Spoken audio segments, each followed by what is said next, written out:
నమస్తే. సదావత్సలే మాతృభూమి మిత్రులకందరికీ స్వాగతం. ఈరోజు యొక్క విశ్లేషణ కార్యక్రమంలో ముఖ్యమైన విషయం అంటే టీఆర్ఎస్ ప్రభుత్వము ఎవరైతే నియమించిందో పార్థసారథి అతను కేసీఆర్ బంధుగాడ అనేటువంటి విషయం అనమాట.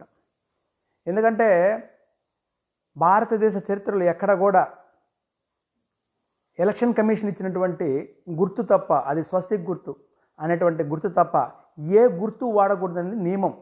మామూలుగా ఎలక్షన్స్ జరిగినప్పుడు నేను ప్రిసైడింగ్ ఆఫీసర్గా కానీ ఏపీఓ కానీ పనిచేయడం జరిగింది. అసలు బ్యాలెట్ పేపర్లో ఈ వార ఒక లైన్లో గుర్తులు ఉంటుంది, ఇంకొక లైన్లో పేర్లు ఉంటాయి. ఇది ఇట్లా మడుస్తారు, అంటే ఇట్లుంటుంది, దీన్ని ఇట్లా మడుస్తారు. అట్లా మడిస్తే పేరుకి నేరుగా గుర్తు దగ్గరే ఆ స్వస్తిక్ గుర్తు పడుతుంది. దానికి అట్ట కాకుండా ఇట్లా ఫోల్డ్, అంటే పైకి కిందికి ఇట్లా ఫోల్డ్ చేస్తే అది ఇన్వాలిడ్. ఇది చట్టబద్ధంగా మన రాజ్యాంగంలో చెప్పినటువంటి, అంటే ఎలక్షన్ కమిషన్ చెప్పినటువంటి నియమబద్ధమైనటువంటి నియమాలు. దీన్ని కాదంటూ నిన్న అర్ధరాత్రి పార్థసారథి పెన్ టిక్కు ఎన్ని మార్క్స్ ఉన్నా కూడా దాన్ని చేయడం అని చెప్పడం అనేది అతని యొక్క అజ్ఞానం కాదు, అతని అజ్ఞానం కాదు, అది ఐఏఎస్ ఆఫీసర్. కాబట్టి ఒక కుట్రపూరితంగా కేసీఆర్ చేసినటువంటి కుట్రలో భాగంగా ఇది జరిగినటువంటి విషయాన్ని మనం గుర్తించాల్సి వస్తుంది. ఎందుకంటే నేను ప్రిసైడింగ్ ఆఫీసర్గా ఏపీఓగా చాలా సార్లు పనిచేయడం జరిగింది. నేను ఇప్పుడు కొన్ని 3 ప్రశ్నలు తెలంగాణ సమాజం ముందు పెడుతున్నాను. దీన్ని మీరు ఆలోచించండి. ఎందుకంటే మొట్టమొదటిది, మామూలుగా ఉపాధ్యాయులు అనేటువంటి వాళ్ళు ఇవి సక్రమంగా నిర్వహిస్తారు. ఎంత వాళ్ళకి కోపమున్నా, వాళ్ళపైన ద్వేషమున్నా వాళ్ళు నిర్వహించే పనుల్లో ఖచ్చితంగా ఉంటుంది. ఉదాహరణకి ఇప్పుడు పెన్నుతో ఎలా పెడతారండి? పెన్ను నాట్ అలౌడ్ ఇన్ లోపలికి, అసలు ఎటువంటి వస్తువులు తీసుకురాకూడదు. అటువంటప్పుడు అందరూ వచ్చి పెన్నులు ఎట్లా టిక్ చేస్తారు? ఇదొకటి. రెండోది, పెన్నుతో చేస్తున్నప్పుడు అక్కడ ఉన్నటువంటి ప్రిసైడింగ్ ఆఫీసరు, ఏపీఓ, వీళ్ళు పోలింగ్ సిబ్బంది ఏం చేస్తున్నారు? ఎందుకు ఇన్ఫామ్ చేయలేదు? ఇన్ఫామ్ చేసి రిగ్డ్ అనేసి ఎందుకు దాన్ని క్లోజ్ చేయలేదు? ఇది రెండో ప్రశ్న. మూడో ప్రశ్న, ఈ విషయాలు ఎస్ఈసికి ఎట్ట తెలిసింది? అంటే స్టేట్ ఎలక్షన్ కమిషన్ ఆఫీసర్కి ఎవరైతే పార్థసారథి ఉన్నాడో ఈయనకి ఎలా తెలిసింది? అంటే ఇవన్నీ ఒక కుట్ర ప్రకారం జరిగింది. మీరు ఆలోచించండి. ఒక బూత్ కాదు, అన్ని బూతుల్లో పెన్నుతో టిక్ చేసినారన్న విషయాన్ని మీకు ఎవరు తెలియజేశారు? స్టేట్ ఎలక్షన్ ఆఫీసరు ఎవరు? ప్రిసైడింగ్ ఆఫీసర్ చెప్పారు. వాళ్ళకి చెప్పిన వెంటనే ఏం చేయాలి? మీరు అవన్నీ రద్దు చేయండి అని చెప్పాలా.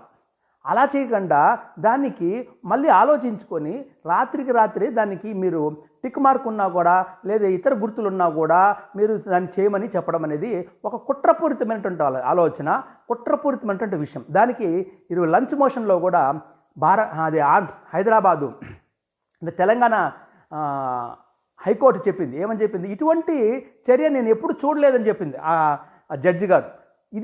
ఇది చెంపపెట్టు సిగ్గులేని చర్య అని తెలియజేస్తుంది. ఎందుకంటే భారత రాజ్యాంగంలో ఎలక్షన్స్ అనేటువంటి ప్రక్రియని ఒక ఖచ్చితమైన నియమ నిబంధనలతో కూడినటువంటి నిబంధనలు ఉన్నాయి. వాటి ప్రకారమే చేయాలి. ఇంకు పడినా, మార్కు పడినా, రెండిటిపైన గుర్తులు పడినా, 2 పేర్లపైన గుర్తులు పడినా ఇన్వాలిడ్. ఒకవేళ ముద్ర వేసి చేత్తో, అంటే కొంతమంది ఆవేశంగా ఇట్లా అద్ది ముద్ర వేస్తారు, అది కూడా ఇన్వాలిడ్. ఇన్ని ప్రక్రియలు ఉంటే ఎలా చేస్తారనేది మనకి ఇప్పుడు అర్థమైన విషయం. ఏమంటే అసలు టీఆర్ఎస్ టోటల్గా ఓడిపోయింది. కానీ వాళ్ళు గెలుపు కోసం చేసినటువంటి కుట్రలో ఏమంటే ఈ కొంతమంది ఏదైతే వాళ్ళు ఇక్కడ జరిగినవి ఏమంటే లాస్ట్ 1 అవర్లో పెరిగిందంటే ఇదే పెరిగింది. లాస్ట్ 1 అవర్లో 10% ఓటింగ్ పెరిగిందని చెప్పడం జరిగింది. ఆ ఓటింగ్ ఎందుకు పెరిగిందంటే ఇదే పెరిగింది. ఒకటి చేతిలో ఏముంటుంది? ఈ స్వస్తిక్ మార్క్ ఉంటుంది, లేదా ఇద్దరు చేతులు స్వస్తిక్ 2 ఇస్తారు, ప్రతి బూత్కి 2 ఇస్తారు. ఏది? స్వస్తిక్ గుర్తులు. ఎందుకంటే నేను పిఓగా పనిచేస్తాను కాబట్టి నాకు తెలుసు, 2 ఇస్తారు.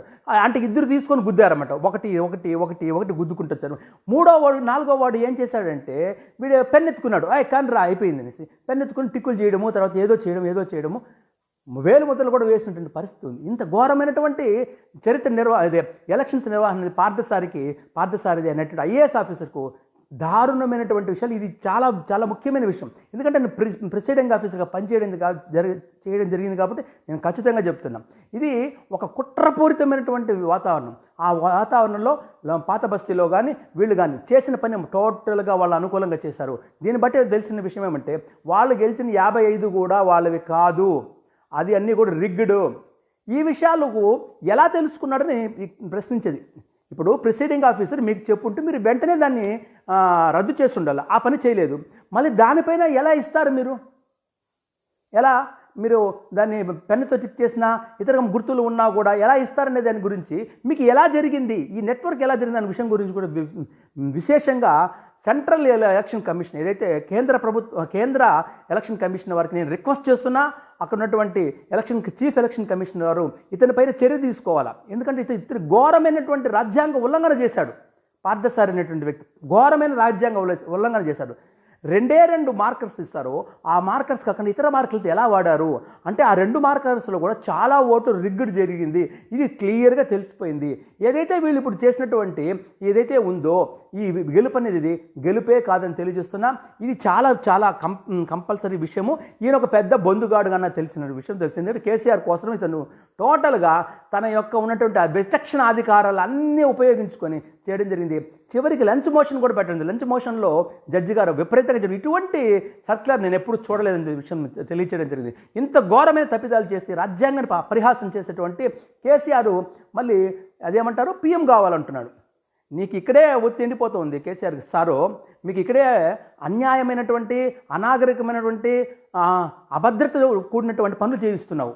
నీకు అభద్రత కూడిపోయేసి బాబు పనులు చేస్తున్నటువంటి కాబట్టి నువ్వు అంత ఇది లేదని తెలియజేస్తున్నా. హిందూ బంధుగాళ్ళు అన్నదానికి ఈరోజు మంచి గుణపాఠము మన ఎక్కడైతే ఉందో అక్కడ చెప్పడం జరిగింది. అదేవిధంగా ఎంఐఎంకి బెత్తరిపించేటువంటి పరిస్థితులు కలగజేయడం జరిగింది. నేను ఈరోజు ప్రిసైడింగ్ ఆఫీసర్గా ఇంతకుముందు పనిచేశాను కాబట్టి ఉన్నటువంటి విషయాలు తెలియజేస్తున్నా. ఖచ్చితంగా ఇది పార్థసారథి చేసినటువంటి పెద్ద కుట్రపూరితంగానే వాళ్ళు 55 సీట్లు రావడం జరిగిందని తెలియజేస్తున్నా. భారత్ మాతాకి జై, జై శ్రీరామ్.